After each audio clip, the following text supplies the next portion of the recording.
천지개벽경, 하감 선생께서 쓰신 천지개벽경은 어떠한 서문의 내용이냐 이거죠. 이제 이거 우리가 이제 한글 천지개벽경 한글 번역본 있지 않습니까? 이제 여기 보면요, 이 좀 역시 사람이 다르면 있잖아요. 깨달음이 다르고 그 깨달음을 서문에 실지 않습니까? 내용이 다를 수밖에 없습니다.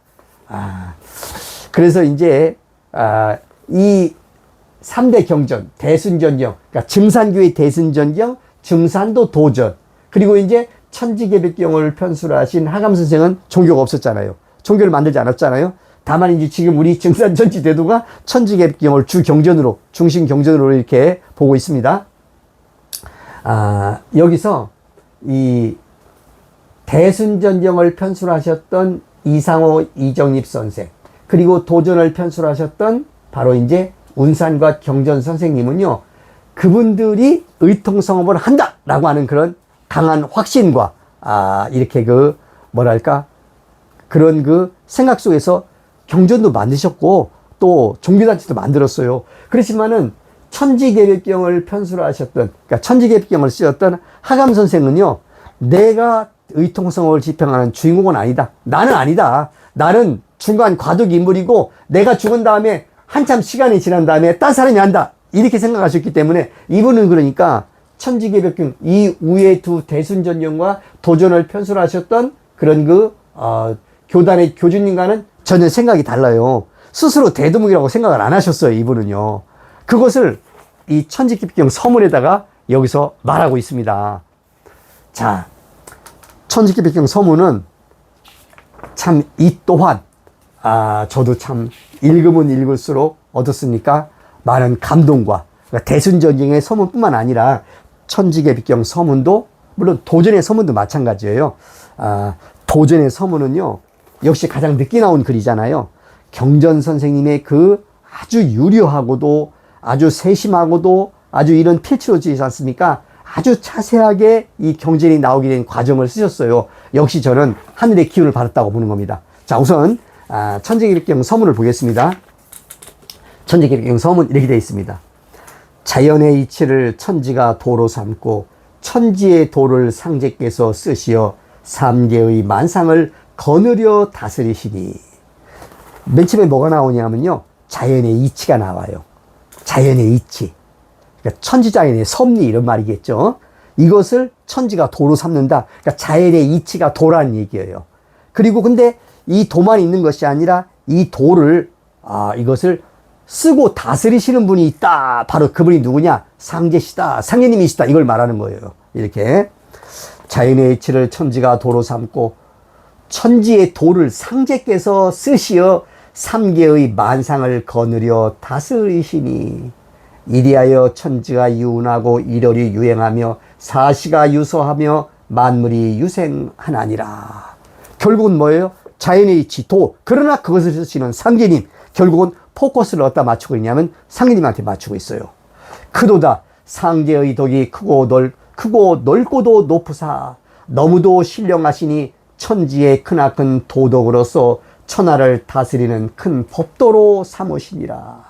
그러므로 천지의 상제보다 높은 덕이 없고 천지의 상제보다 귀한 덕이 없으며 천지의 상제보다 넓은 조화가 없고 천지의 상제보다 두터운 기를 육자 기름이 없느니라. 이렇게 이제 상제님을 강조하고 있습니다. 원형이전 천지의 천도의 영원하며 인의 예지는 인성의 별이라. 군사부는 천지의 대강이요 군신 부자 형제 부부 붕어는 인도의 대륜이니라. 이렇게 나가고 있습니다. 이것은요, 하감 선생의 그 어떤 세계관이에요. 하감 선생님께서 어렸을 때부터 사서삼경을 통토하시고, 그리고 이제 크셔가지고 이 신학문도 하셨지만은, 그러나 그 근본의 뿌리는 뭡니까? 역시 이 사서삼경, 여기에 있다고 하는 것을 우리가 한번 생각해 볼 수 있습니다. 자, 이렇게 나와요. 그러므로 이치가 곧 상제요 상제께서 바로 이치신이라. 이렇게 이치라는 게 뭐예요? 자연의 이치가 곧 상제요 상제께서 바로 이치신이라. 왜? 이 자연의 이치를 천지가 도를 삼고 이 천지의 도를 상제께서 쓰시면서 이 천하의 만상, 삼계의 만상을 거느려 다스리기 때문에 바로 그 이치가 곧 상제요, 상제께서 바로 이치시니라. 이런 말씀이 나옵니다. 자, 이제 많은 내용이 여기 있어요. 그런데 이제 핵심만을 보겠습니다. 오늘은요, 여러분, 이제 우리가 믿고 신앙하는, 우리가 군사부로 따르고 있는 이 강증산 상계님은 누구시냐 하는 것을 갖다가 하감 선생께서는요, 천지개벽경 서문에서 말하고 있습니다. 이것은 대순전경이나 도전에는 그렇게 밝히고 있지 않아요. 상계님에 대해서 천지개벽경에서 밝히고 있습니다. 우리 상계님은 어떠한 분이다 라고 하는 것을 말씀하고 있어요. 자, 이것을 네 가지로 말하고 있습니다. 네 가지로 말하고 있는 것은요, 대순전경이나 도전에는 없어요. 그러면 하감 선생은 왜 네 가지로 말하고 있냐? 이것은 하감 선생께서 만드신 게 아니에요. 이 하감 선생께서 많은 제자들, 종도들의 천지공사의 증언을 수집해서 그분이 그 핵심을 파악하고 쓰신 거라고 저는 보고 있습니다. 자, 이렇게 말씀하시고 있어요. 자연에는 도가 있어 이론에서 음양이 소장하고, 일원이라는 것은 뭡니까? 소강절의 원의 운세 109,600년 이걸 말하는 거죠. 자연에는 도가 있어 이론에서 음양이 소장하고, 한 번은 음이 되고 한 번은 양이 되고 있지 않습니까? 천지에는 법이 있다. 법이 있어 일회에 상제께서 자리를 바꾸시니. 자, 일원 일회. 일회는 뭡니까? 1800년. 일회에 상제께서 자리를 바꾸시니, 상제 계위. 그러니까 이게 뭐냐면요, 이 천지개벽경 본문에 적혀 있지 않은 천지개벽경 부록이라는 게 있어요. 한 장짜리가 있어요. 저는 그걸 봤어요. 이 내용을 하감 선생께서는 종도분으로부터 이렇게 상인의 말씀으로 들었지만 너무 내용이 엄청났기 때문에 여기다 넣지 않은 걸로 보여요. 그 내용은 뭐냐? 이 129,600년에 천지 이론에는 있지 않습니까? 1800년이라는 일회가 12개가 있잖아요. 그 12개가 자축, 인묘, 진사, 오미, 신유, 술회, 이렇게 12달이지 않습니까? 이 12달, 일회마다 이 3계를 다스리는 상제가 바뀐다는 거예요. 상제 계위. 그러니까 이 천지 1월에 몇 분의 상제가 있냐면, 그러니까 몇 분의 하나님이 있냐면요, 12분이 있다는 거예요. 이것은 제가 옛날에는 있잖아요, 전혀 상상할 수 없던 거예요. 천지개벽경을 보기 전에는 그냥 이 천지 우주 3계에는 있잖아요, 상계님 하나님이 있어서 이렇게 처음부터 끝까지 뭐 그런 개념도 없죠. 그냥 이렇게 한 분이 있을 것이다 이렇게 생각했는데, 여기 이제 말씀하시는 거예요. 천지에는 법이 있어 일회의 상제께서 자리를 바꾸시니. 그러면 우리가 지금 신앙하는, 우리가 군사부로 모시는 강증산 상계님은 몇 번째 상계님이냐? 8번째 상계님이라는 거예요. 자축, 인묘, 진사, 오, 미회 상계님이라는 거예요. 미라는 건 뭐예요? 바로 여름철에서 가을철 바뀌는 그 미토운을 말하는 거 아닙니까? 이 미회 상계님. 자, 자연에는 도가 있어 이론에서 음양이 소장하고, 천지에는 법이 있어 일회에 상제께서 자리를 바꾸시니. 생각컨대, 이것은 이제 하감 선생님께서 생각컨대 이런 말이에요. 내가 생각해 보건대 우리 대선생께서는 염제 신농의 대덕과 강태공의 대운을 갖추셨으므로 천지 만신이 받들어 기리나니. 이건 굉장히 중요한 건데요, 제가 오늘은 여기서 넘어가고요, 제가 이제 다음 시간에, 다른 시간에 말씀을 나눌 겁니다. 자, 이렇게 말씀하십니다. 생각컨대 우리 대선생께서는 염제 신농의 대덕과 강태공의 대운을 갖추셨으므로 천지만신이 받들어 기리나니, 하늘에 임하시어 옥황상제가 되시고, 운에 임하사 후천의 천왕씨가 되시고, 세상에 임하시어 미륵존불이 되시고, 나라에 임하사 후천의 당효가 되시니라. 그러면은 이 옥황상제, 후천의 천왕씨, 미륵존불, 후천의 당효, 이것은 상계님의 말씀이에요. 상계님 스스로가 당신님의 신원을 밝힌 말씀이라고요. 이 말씀을 갖다가 여기서 딱 정리를 하고 있는 겁니다. 그렇죠. 상계님은 옥황상제시죠. 불교로만 하면 미륵불이시죠. 그런데 우리는 대충 그렇게 알고 있었는데, 이 하감 선생께서는요, 우리 대선생께서는 운에 임하사 후천의 천왕씨가 된다. 그리고 나라에 임해서는 후천의 당효가 된다. 이렇게 말씀하시고 있는 겁니다. 그러면요, 이 후천의 당효라고 하는 이 말씀은 대순전경이나 도전에는 없어요. 천왕씨라는 말은 있잖아요. 다만 상인님 말씀이 있어요. 천왕, 지황, 인왕 후에 천하지대 금산사라. 천왕, 지황, 인왕 이렇게 나오는 성구가 있지 않습니까? 그러면요, 이 천왕, 지황, 인왕에 대한 성구, 상계님이 천왕씨다. 그러면 우선요, 천왕, 지황, 인왕이란 말이 어떤 말이냐? 이것은요, 이 중국에서 있잖아요. 중국의 그 고대사 있지 않습니까? 다시 말하면 역사 이전의 선사, 그러니까 이제 그 시대에서 이 문명을 맨 처음 열었던 이거 개창조 있잖아요. 그것을 갖다가 이제 사망오제라고 하는데, 사망오제. 그래서 이제 사망오제에서 황과 제를 빼가지고 진나라 그 시황이 자기가 그 진시황이 비로소 자기가 이제 진시황제 이렇게 말했지 않습니까? 비로소 처음으로 말했다 이거죠. 이렇게. 근데 그 뭐냐면은 그 사망오제 할 때 사망을 어떻게 보고 있냐면요. 딱 정해져 있진 않아요. 천왕, 지황, 인왕인데 이 문명을 열었던 그 문명의 개창조를 말하는 거예요. 처음 시작했던 성인을 말하는 거예요. 그러면 그 성인을 세 분을 말하는데 뭐라고 말하냐면 천왕과 지황과 인황이다. 황자는 물론 임금황자예요. 천지인을 붙인 거예요. 그러면 천왕, 지황, 인왕은 누구냐? 딱 정해져 있진 않아요. 거기에 꼭 들어가는 분은 누구냐면은 태오복희 씨, 염제 신농 씨. 그리고 이제 인왕을 말할 때, 그러니까 천왕은 태오복희, 지황은 염제 신농, 인왕은 여화씨가 됐다가 황제 헌원이 됐다가 또 누가 됐다가 이렇게 바뀌어요. 이렇게. 어쨌든 사망이라는 것은 문명을 처음 열었던 문명의 어떤 그런 근원의, 시원의 이렇게 바탕이 되는 개창조를 말한다. 자, 그런 것처럼 이번에 후천 문명, 후천 5만 년 문명이 열리지 않습니까? 이 문명이 열릴 때 역시 그 문명을 열어 제끼는 세 분의 성인이 나온다. 이렇게, 누구냐? 바로 그 첫 성인이 누구냐? 천왕이잖아요. 그 천왕이 누구냐? 상인님이라는 거예요. 그런데 상인님만 있는 게 아니라 지황과 인왕도 있다는 거예요. 천왕, 지황, 인왕의 그, 이론에 따라서. 그러면은 상인님께서 뭐냐? 상인님께서 바로 운에 임하사 후천의 천왕씨가 된다. 이렇게 말씀하고 있는 겁니다. 근데 이 천왕이란 얘기는요, 또 어디도 나오냐면요, 김낙원 선생이 편술하신 용화전경에도 나와요. 그 얘기가. 여기는 아주 딱 경전의 그 성구로 이렇게 들어가서 나와요. 여기 보면요, 그 용화전경 제1장, 원시와 인세, 일절, 미륵불 유래, 이렇게 되면서 있지 않습니까?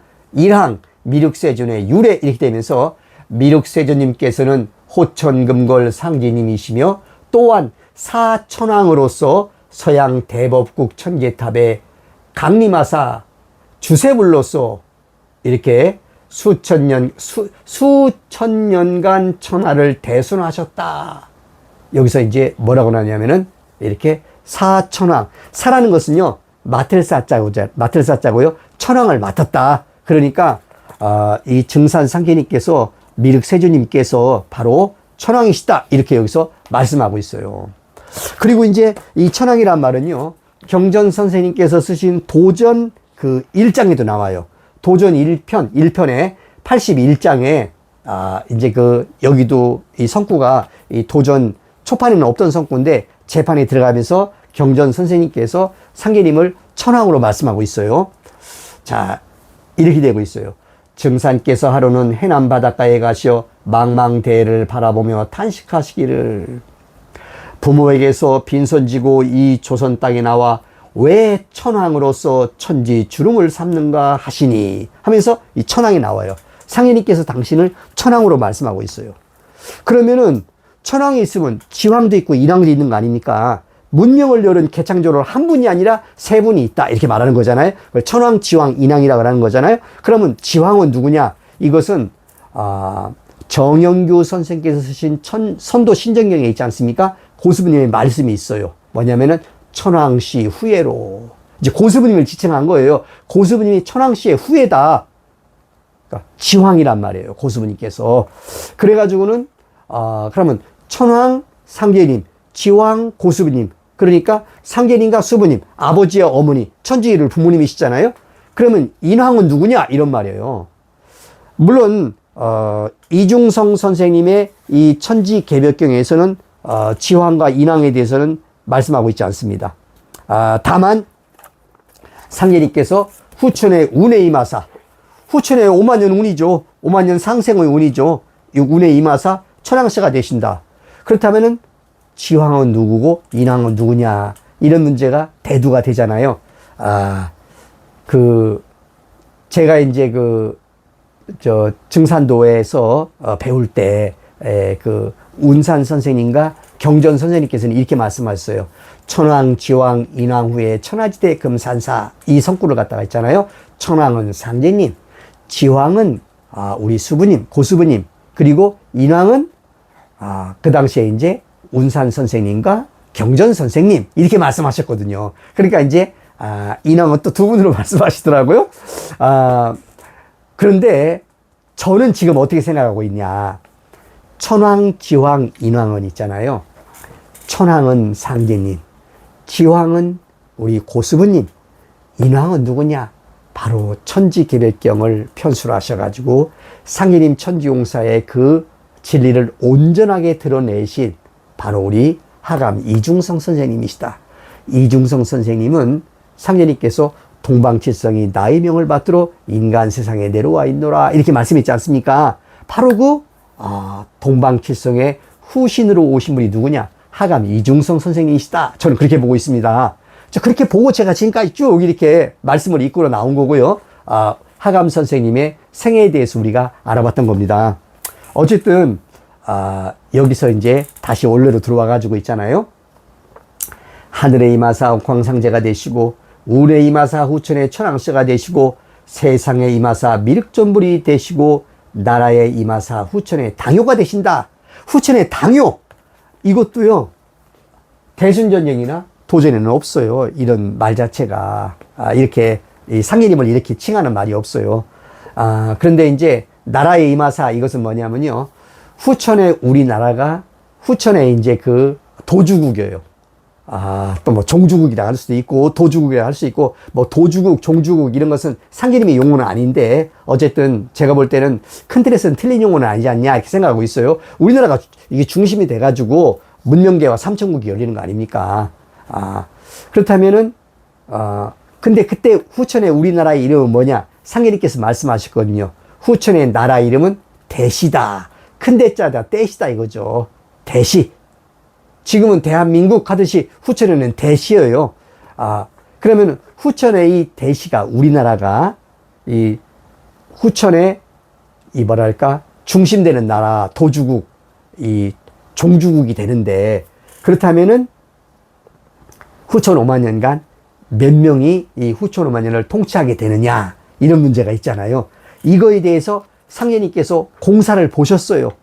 이 공사 보신 내용도 대순전쟁과 도전에는 안 실려 있어요. 안 실려 있다기 보다도 조금만 실려 있어요.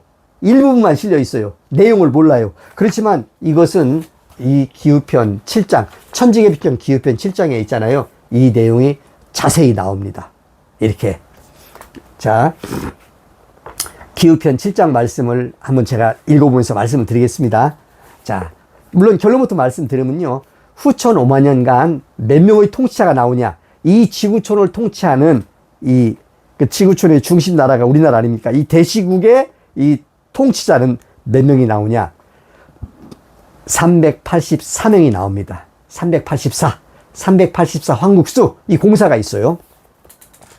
기후편 7장, 기후년 여름에 구리골에 계시며 천지 대시문을 여시고 천지 대공사를 행하시니 설법하시고 행법하시어 신명에게 칙령을 내리시니라. 양지로 책을 만드시더니 혹은 글을 쓰시고 혹은 그림을 그리시어 제자에게 해주시며 말씀하시기를 잘게 찢어라. 그러니까 책을 만든 다음에 있잖아요, 제자한테 주시면서 있잖아요, 이걸 잘게 찢어라. 제자가 명에 따라 종이를 잘게 찢어 방 안에 흩으니라.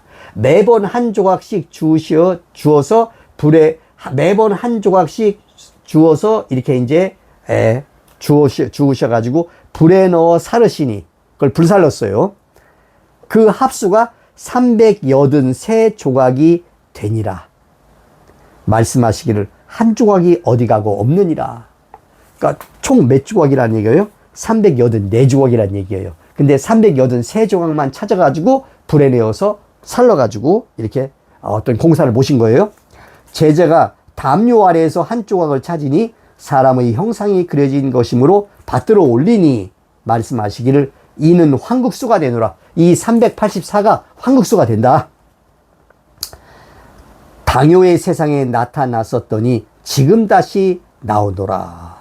제자가 여쭈기를 이번 공사에 황국수가 당요의 세상에 나타났다가 이제 다시 나오니 요순시대에 덕 있는 사람끼리 서로 전하여 이덕전덕 선천도정의 종 으뜸이 되었으니 마루가 되었으니 근본이 되었으니 혹시 이를 말하시미옵니까? 말하시미옵니까?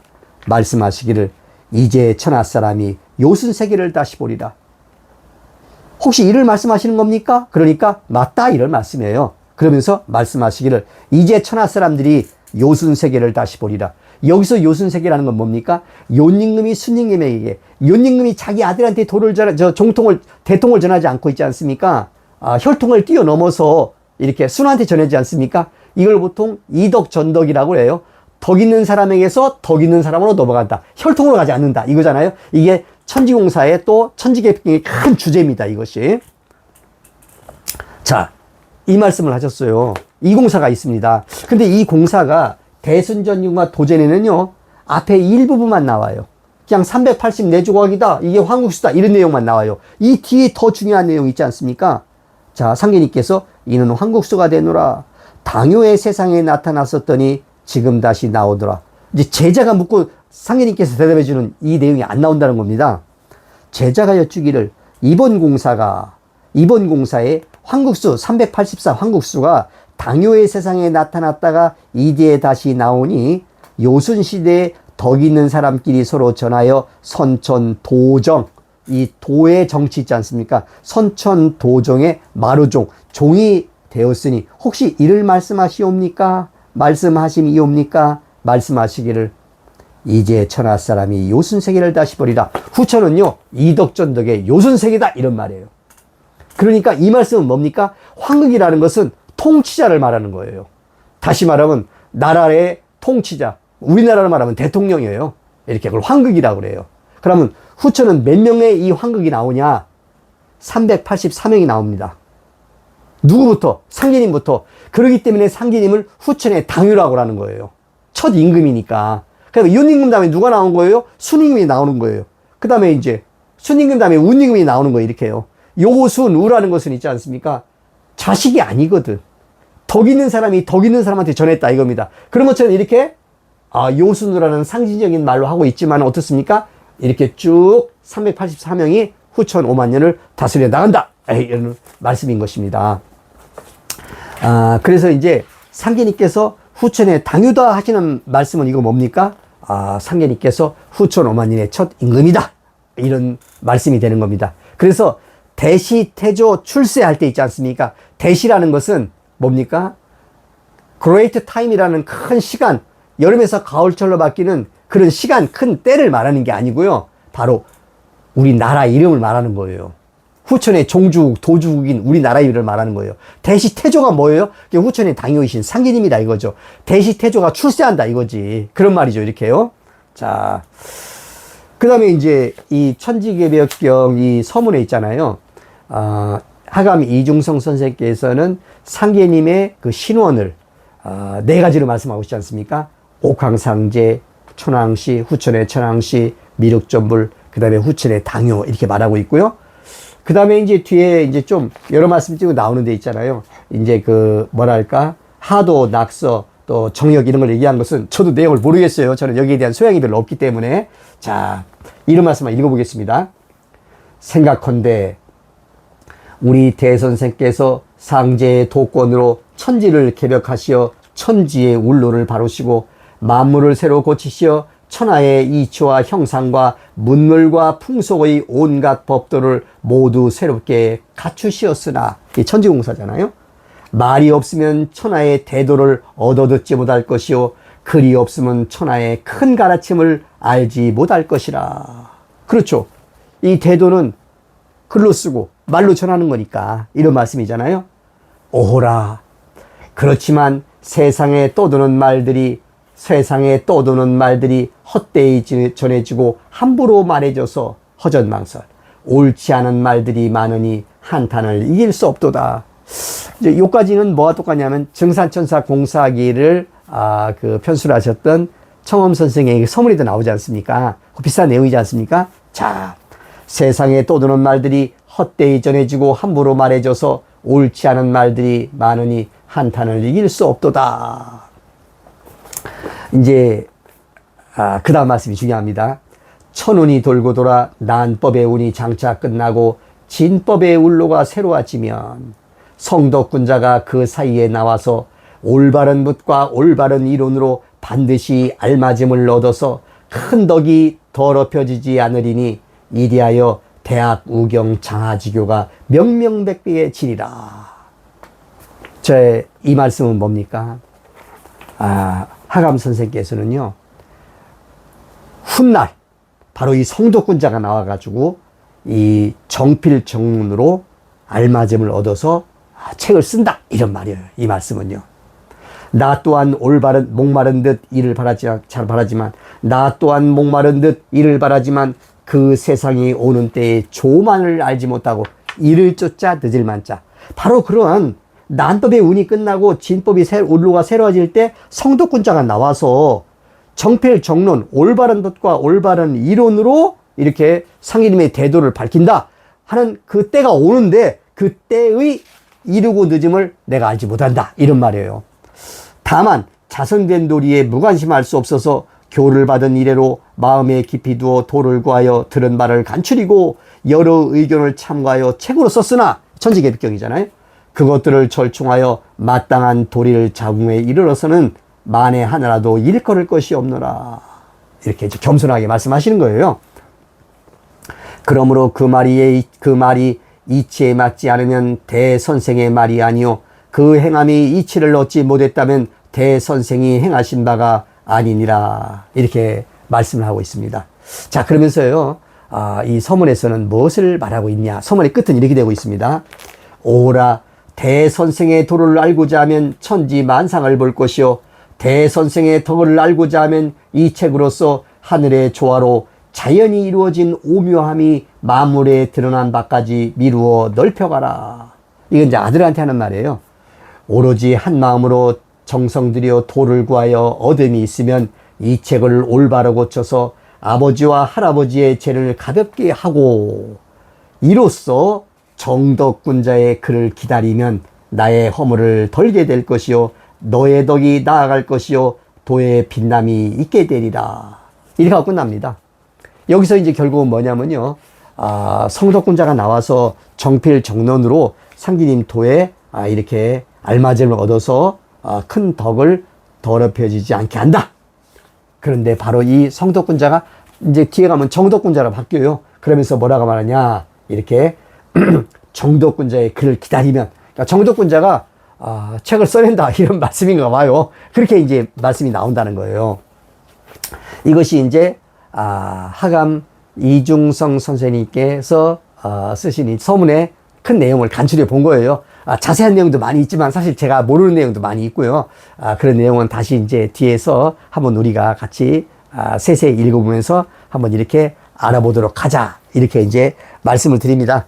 자, 그러면요, 이제 이 도전의 이 경전 선생님께서 이제 서문을 쓰셨는데, 이제 청엄 선생과 하감 선생은요, 한 세대, 두 세대 전분이에요.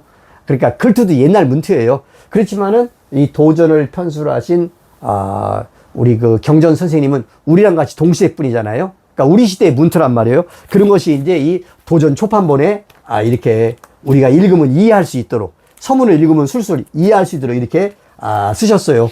보면요, 역시 이 내용이 있지 않습니까? 초판에 이 간행사, 그러니까 서문이죠. 이렇게요. 내용들이 있잖아요. 내용들은, 저도 이런 거는 못 써요. 이건 아주 하늘의 기운을 받고 쓴 글이라고 저는 봐요. 쭉 그런 내용들을 이렇게 이 책을 쓰게 된 이 상인님의 이 법을 갖다가 이렇게 밝히시게 된 내용들을 쭉 쓰고 있어요. 이렇게요. 그런데 이제 뭐가 있냐면은 좀 독특한 게 있어요. 이 도전 초판본의 서문에서는 있잖아요. 마지막에 이제, 우리 경전 선생님께서 이 상계님과 수부님을 직접 배웠다! 라고 하는 이 내용이 들어가 있어요. 이것은 이제 다른 경전의 서문에는 없는 건데, 있기 때문에 제가 이제 한번 읽어보겠습니다. 도전 초판본 서문에 이렇게 되어 있어요. 마무리 작업 과정에서 그 지난함을 수차 절감했고, 한없는 좌절의 벼랑에 서 있을 때 증산 상계님의 성령을 3번 친견하게 되었다. 그러니까 상계님을 3번 배웠다는 거예요. 특히 작년 1991년 초가을에 소련을 거쳐 핀란드에 갔을 때 상계님의 성령을 뵙고 은혜를 받은 것은 일체의 환상을 깨뜨리는 일생일대의 가장 강렬한 체험이 되었고, 지친 몸의 작업을 포기해야 하는 절박한 상황에 이르렀을 때 수부님이 성령으로 오시어 온몸을 어루만져 주시며 큰 용기를 주셨다. 이렇게 말씀하는 내용이 나와요. 이제 그 경전 선생님은요, 당신님께서 직접 하늘에 올라가셔가지고, 상계님을 배웠다라는 말씀을 여러 번 하셨어요. 아마 지금도 아마 그런 말씀을 하시는 걸로 알고 있어요. 저는 이 말씀에 많은 부분 공감을 합니다. 이제 제가 볼 때는요, 지금까지 신앙을 하면서 제가 이렇게 보니까, 경전 선생님뿐만 아니라, 이제 그 신도에 밝고, 이 성경신이 지극한 그 신앙인들, 이 도생님들이 많이 있어요. 그분들이 직접 상계님을 이렇게 배웠다. 또 뭐 수부님을 배웠다. 라고 하는 분들이, 여러 분 있어요. 제가 이제 그분들의 그런 그 체험에 대해서, 부정적으로 생각하지 않습니다. 지극한 정성을 갖고 있으면 그렇게 상계님과 수부님께서 나타나실 것이다. 저는 그렇게 보고 있고요. 근데 저는 아니에요. 저는 지금까지 그러한 정성에 이르지 못했기 때문에, 상계님과 수부님을 뵌 적도 없어요. 뭐 소리도 들은 적도 없어요, 그냥.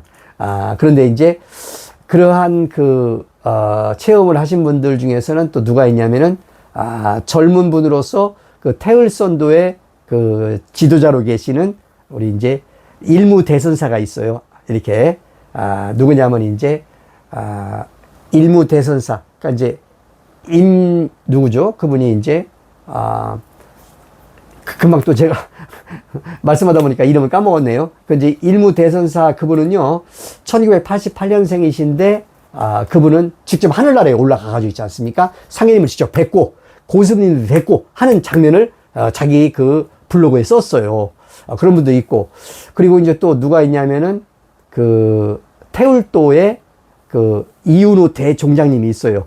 이윤우 대종장님은 저하고 고등학교 동창이에요. 같은 반에서 공부했던 학교 친구예요. 근데 이제, 지금 이제 태울도의 대종장님이죠. 이 태울도의 대종장님도 1995년에 직접 상계님의 음성을 들었대요. 이렇게 상계님의 성령의 음성을 들었고, 그리고 이제, 그러니까 이제, 천명을 받았다고 말씀하시고, 그 다음에 이제, 요즘도 제가 이제 태울도에 말씀을 이렇게 소식을 전해 들으면요, 태울도에 입도하는 그 도생들한테 이윤우 대종장님께서는 도호를 내려준대요. 주로 이제 충성충자가 들어가는 도호를 내려주는데, 뭐, 충렬이다, 뭐, 충무다, 뭐, 이렇게 있지 않습니까? 이렇게 그런 도호를 갖다 이렇게 내려주게 되는데, 직접 이것을 누구하고 같이 상의를 하냐면은 고수부님하고 이렇게 상의를 한다는 거예요. 아이고, 얼마나 놀랍던지. 아니, 고수부님하고 직접 뵙는다는 거 아니에요, 이렇게. 야, 이거 참 이거 남다른 경지란 말이에요. 이 경지라고 하는 것은. 그래서 이제 태울선도의 일무 대선사님하고, 그 다음에 태울도의 이윤호 대종장 이런 분들은 이제, 상제님과 수부님의 성령을 직접 친견하는, 그러니까 이제 우리 경전대 선생님께서도 이렇게 이제 상제님과 수부님을 친견했다고 하지 않습니까? 이제 이런 분들이 있고, 또 이분 말고도 이런 분들 말고도 또 개인적으로 또 상제님을 갖다 이렇게 배웠다라고 하는 분들이 이렇게 저는 몇 번 있는 걸로 알고 있습니다. 뭐 이런 분들은 나름대로 이렇게 정성이 성경신이 뛰어나기 때문에 지각하기 때문에 뵙는 것이 아닌가 이런 생각을 해 봅니다.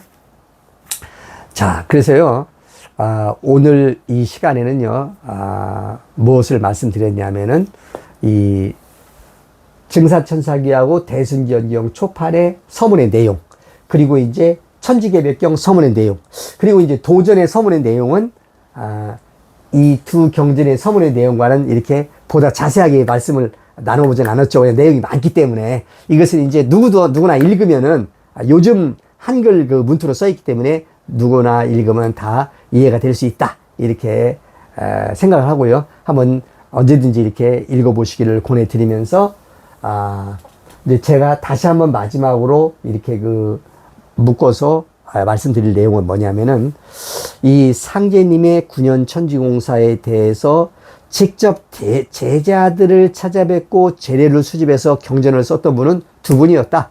청음 이상호 선생의 대순전경과 하감 이중성 선생의 천지개벽경이었다. 그런데 이 두 경전은 거의 같은 제자들을 만나서 증언을 들었지만은 내용은 50%가 다르다. 이 말씀이었어요. 왜 다르냐? 그러면 그 내용은 왜 그러냐면요. 사실은 상제님의 제자 중에서 꼭 그 만나야 할 제자, 그게 누구냐면 수석제자, 청음, 하감, 수석제자, 태운장, 김영률 수석제자 하고 있지 않습니까? 그 다음에 이남 박공호 제자, 이 두 분을 꼭 만나야 되고, 이 두 분의 증언을 드려야 되는데, 이 두 분의 증언을 이렇게 듣고 수집하는 과정에서 청음 선생은 충분히 듣지 못했다, 이거예요. 이제 이 내용은 제가 지금까지 쭉 얘기했던 거예요. 왜 그랬던가, 이렇게. 그리고 이 내용에 대해서 비록 뒤에 5년 뒤에 가서 증언을 이렇게 체류했지만, 증언을 들었지만, 충분히 들었던 분은 누구냐면 하감 이중성 선생이었다. 그렇기 때문에 내용이 50%가 다를 수밖에, 50%나 다를 수밖에 없는 결과가 나와서 이 대순전경과 천지개벽경은 내용이 다르다. 그리고 이 도전은 후대에 나온 경전으로서 대순전경과 천지개벽경의 내용을 거의 다 이렇게 다 흡수를 해서 썼지만, 경전을 편수를 했지만, 역시 도전은 천지개벽경에 있는 내용 중에서 안 쓴 내용이 있단 말입니다. 이렇게 그 성구를 취사 선택하는 과정에서 취하지 않은 성구가 있는데, 사실은 이 성구가 바로 이 도전에도 들어가 있지 않은 이 천지개벽경만의 성구가 무엇을 말하고 있냐? 물론 그 내용은 대순전경에도 없어요. 그 내용은 바로 우리가 알고 싶어하는 바로 이번 개벽의 이 판박소식, 천시와 지의와 인사에 대한 내용을 담고 있다. 이 내용이에요. 이 말씀입니다. 자, 이 말씀에 대해서 이제 앞으로 제가 집중적으로 쫙 이렇게 얘기를 같이 말씀을 이렇게 나눠볼 것입니다. 이제 또 책에도 쓸 것이고요. 자, 오늘은 이런 정도의 말씀을 이렇게 드리고 다음 시간에 뵙도록 하겠습니다.